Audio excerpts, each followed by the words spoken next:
let's talk about the national service personnel, because the Forum for Accountability have had some issues. They say they are exploring the option of taking the NSS to court over, some issue that they allege the National Service Secretariat may have been involved in the unauthorized sale of national service personal data to third-party loan companies. And again, they are also challenging the National Service Secretariat that it put out an inaccurate information that they had paid national service personnel 2 months allowances when, in actual fact, they had not done that. But I have with me in the studio two from the Forum for Accountability, Klenam Tamaklo and Samuel Danko Boateng. Hi, good afternoon. Good afternoon. That's you good?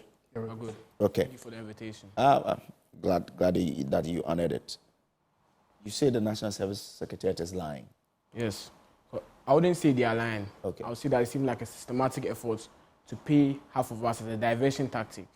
But so far, we are seeing personnel in different parts of the nation who have not even received their evaluation forms. We need your evaluation forms to proceed with payments. And they've not even opened up the portals for them to start this process. So how have they been paid?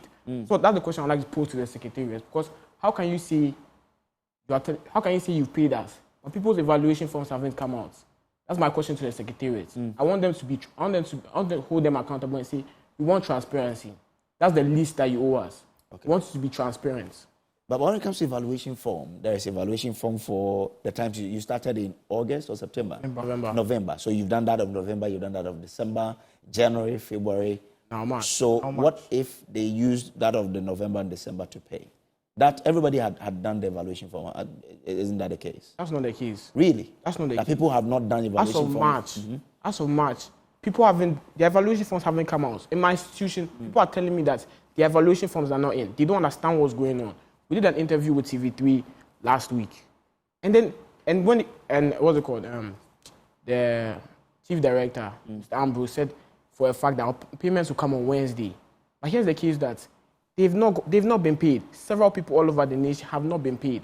And now to talk about the data breach, which is a serious issue. Let's do the evaluation first. So do we know the number of service personnel who have been able to fill the evaluation forms? Do you know? No, we don't have that data available. Okay. However, we know the regions that have not received fully been paid. Western region, for instance, there's no one who has been paid in the Western region. Okay. Parts of the Ashanti region, Greater Accra region, parts of the Greater Accra region, people haven't been paid. In fact, Eastern region too. If Eastern region, the evaluation forms haven't even come out. Okay. That's the problem we are facing right now. If we ask the National Service Secretariat to do us right, all we're asking is our allowance, which they owe us monthly. It's not a quarterly affair, it's a monthly affair. As prescribed in the Act 462, which is the National Service Act. It states that all NSP are supposed to be paid monthly, not quarterly, not when the Secretariat feels like they want to pay us, not at their discretion. No, it's when they have to pay us, which is monthly. Thank you. Oh, okay. So, but they have not done that. I know that in the Western region because I have a family member who's also a service person. I know that's not being paid. Exactly. But so if your point is that some of them have been paid, do we know exactly the number that have been paid? If the National Service Secretariat had been transparent with us, we'd be able to tell you these figures. But they are going around saying they've paid all personnel, which is as you said yourself, you have a family member who's not been paid. But the Secretariat comes out and tells us that we've been paid. Which is a gross exaggeration, I should add. Of the issue. Yeah. Have you contacted them? What reason have they been giving you? Why some people have not been paid? Not been able to make direct contacts with them. We've been able to talk to people on the district level. But even on the district level, I don't know what I say, we've been blocked. We've not been given an audience to have true conversations. We've been out here for a while now. Our movement has been making waves. The first week that we opened this movement, we got more than 3,000 members to join. Because this is an issue that's at the heart of the youth. Because the youth are suffering. This economy is not easy for us to go to work consistently. And we work hard. Is it so difficult to just pay us what we are owed? You work for, this is your fifth month, right? This is fifth month, and they have not been paying you. Due to our position as conveyors, we receive a lot of calls every day, calls and text messages from people who rely solely on the NSS scheme to get their daily bread. The National Service, the reason why we are, the reason why we are suing them is because they not only have not paid us, they also have not fulfilled some of the requirements in their act, which is, for instance, transport allowance. Okay. You know that the National Service Secretariat is required to pay everybody who comes from their hometown to any state institution, which is ministries. Another region. Yeah, to another region. It's, they are entitled to pay them transport allowance, but they are not doing that.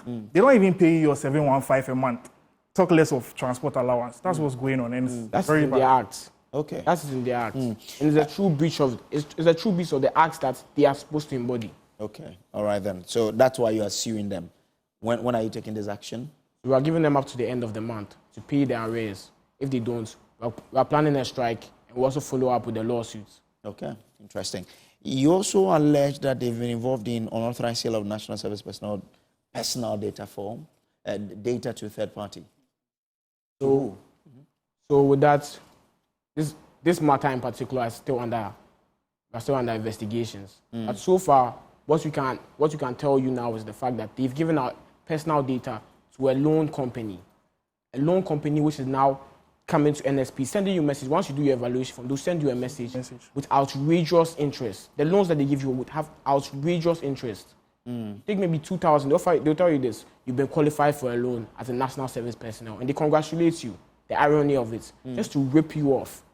They give you 2,000 cedis, you're supposed to pay times 2 of the amount. Okay. This prompts us to think that as the National Service Secretariat have decided to create a situation where they can rip off the benefits by exploiting us by asking. But that's too much of an exaggeration, because how do you allege that they want to rip you off of your allowances when you've not tied the whole thing to them that they are the companies giving you the loans? So with that in particular, that's why I say it's still under investigation. Okay. But I can tell you here that we've made connections between the National Secretariat and this company we are talking about. Okay. You can go out and ask any national service person whether they've gotten this message. This is a fact. You can go and do your own private investigation and you see the ties there. Just need to type in the company into Google. You see the ties there. Okay. It's so glaring for the public to see. It's a deliberate attempt to exploit from a situation that they created. Interesting. Okay, guys. So you are giving the NSS up to the end of the month to rectify, else you go to court on that as well. You're going to court on the third party thing as well. We're going to go with the third party and the breach of the National Service Act. Interesting, guys. Thank you so much for coming, and I wish you all the best. Yeah. Thank you very much. So we have Clenam Tamaklo, the one in suit, and then Samuel Dankwa Boateng. Please, I would like to give a shout out to our leader, the lead conveyor, Rufus Asante too. Okay. Been able to help us to get to this point. The one who started this movement, and that's why we're here today, fighting for national service personnel all over the nation. Okay, all right. Thank you very much, gentlemen. Thank you very much for your time. Yes.